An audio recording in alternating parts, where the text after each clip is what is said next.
साथियों, नमस्कार। सीरियल देख रहा था रामायण का सोनी टीवी पर।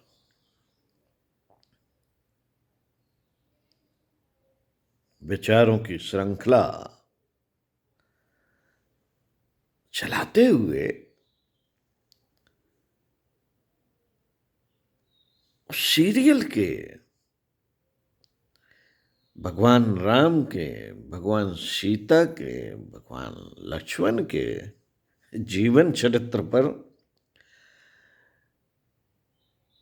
विचार घूम गए। विचार घूमते रहे और लगने लगा सीता तो आज भी है, घर घर में, घर घर में सीता।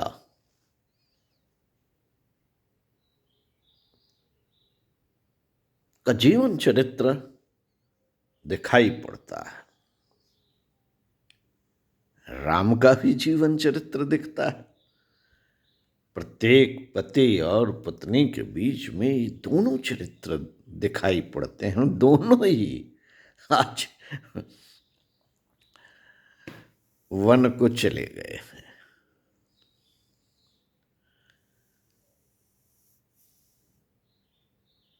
अब देखिए, थोड़ा सा अपने आसपास देखिए तो आपको लगेगा कि हमारे बेटे भी हमारे पास नहीं है। कोई यूएसए में है, कोई लंदन में है, कोई फ्रांस में है, कोई बंबई में है, कोई दिल्ली में है। आपके पास नहीं है। ऐसा लगता है जैसे 14 वर्ष का है, 14 क्या है, जीवन भर का वनवास इनको मिल गया है। मिल क्या गया है, ले लिया है। किसी ने कहा नहीं उनसे, कोई कैकेयी नहीं आई उनके जीवन में, कोई कैकेयी नहीं आई, दशरथ भी नहीं आए। बस वनवासी हो गए। सीता राम के लिए सब कर रही है, अपना जीवन निछावर कर रही है। और राम भी सीता के लिए सब कुछ कर रहा है। पर एक चरित्र नहीं दिखाई पड़ता। वो साथ साथ थे, पति पत्नी आज भी साथ साथ हैं, लेकिन एक चरित्र उसमें था लक्ष्मण का। लक्ष्मण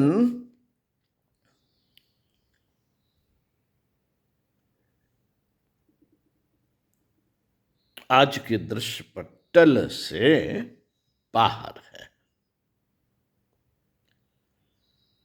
लक्ष्मण नहीं है। लक्ष्मण का स्थान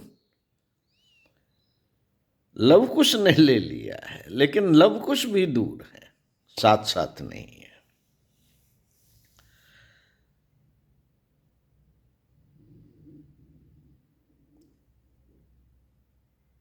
रामायण में त्याग दिखता है। बस आज के परिवेश में पति पत्नी स्वेच्छा से रहते हैं, कोई त्याग व्याग नहीं दिखता है, साथ साथ रहते हैं। अपनी लड़ाई लड़ी है उन्होंने, अगर लड़ी है तो अपनी लड़ाई, समाज की लड़ाई। आज कोई नहीं लड़ रहा। भगवान राम और सीता ने अपनी ही लड़ाई तो लड़ी, लेकिन उसमें जो मूल तत्व छिपा था वो समाज का हित था। और जो भी समाज के ऊपर अत्याचार हो रहा था उसकी लड़ाई, लेकिन उसमें साथ पति पत्नी का नहीं, उसमें साथ था लक्ष्मण का। बिना साथ के बड़ी लड़ाई नहीं लड़ी जा सकती।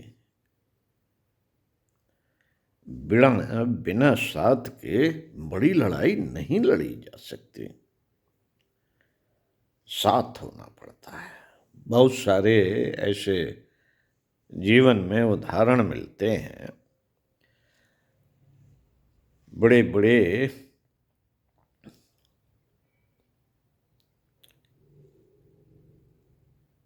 लोग मिलते हैं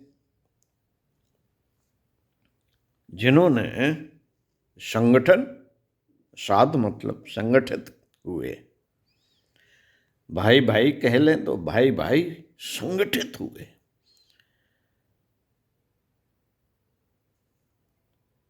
जब संगठित हो जाते हैं तो बड़ी से बड़ी लड़ाई हम जीत जाते हैं। आज जगह जगह भीड़ तो दिखती है, लेकिन गुरुदेव कहते हैं ये भीड़ असंगठित है, संगठित नहीं है। मंदिरों में हम जाते हैं, वहां भी भीड़ दिखती है, लेकिन लाइन से नहीं लगी हुई है, असंगठित है, अनुशासित नहीं है।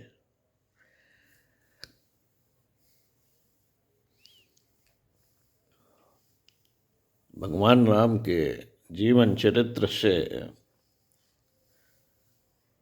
हमें जो भी सीख मिलती है वो त्याग और तप पर खड़ी हुई है। आज सब कुछ है हमारे पास, वैभव है, साधन है, सामग्रियां हैं, खुश नहीं दिख रहे। पति पत्नी साथ तो रहते हैं, एक दूसरे के लिए समर्पित हैं, फिर सुख क्यों नहीं, फिर खुशी क्यों नहीं। दिखाने भर को सुख दिखता है कि पैसे बहुत आ रहे हैं, कमाई बहुत कर रहे हैं, कोई दिक्कत नहीं। जहां एक एक पैसे को लोग बड़ा सोच समझ के खर्च करते थे, आज तो यूं खर्च होते हैं।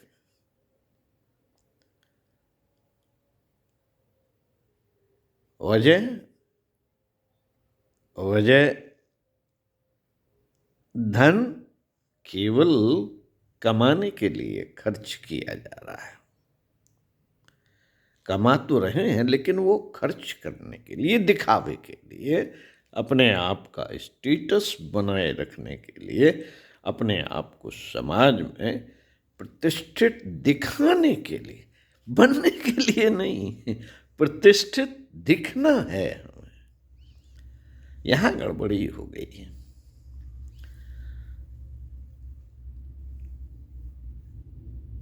गड़बड़ी हो गई क्योंकि हमने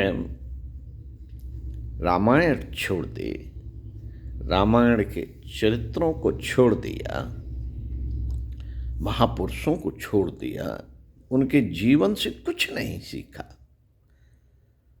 कुछ नहीं सीखा। शायद वातावरण नहीं है, शायद हमने खुद नहीं जाना, शायद हमने बच्चों को उस माहौल में नहीं डाला, क्योंकि हमारी कहीं ना कहीं अतृप्त इच्छाएं थीं जो हम अपने बच्चों में पूरी हो कर देखना चाहते थे। हम चाहते थे कि वो बड़े ऊंचे ओहदे पर पहुंचे, बड़े आदमी बने और खूब पैसे वाले हों, हाँ, समाज में हम कह सकें बड़े फक्र से कि देखो मेरा बेटा है और लाखों कमाता है, हाँ, पर समय नहीं है उसके पास।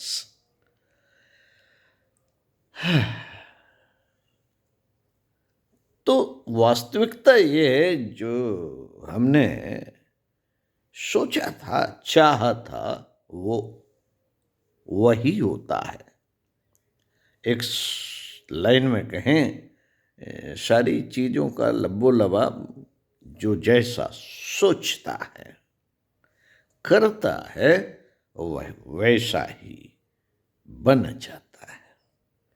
हमारी इच्छाएं फलीभूत होती हैं, और इच्छा वह शक्ति है। रामायण में भी कहा गया है कि जो इच्छा करी हो मन में ही, राम कृपा कछु दुर्लभ नहीं। और हो गया हमारे विचारों का जो उमड़ना घुमड़ना था, वो हमने व्यक्त कर दिया। तो साथियों, शुभ दिन।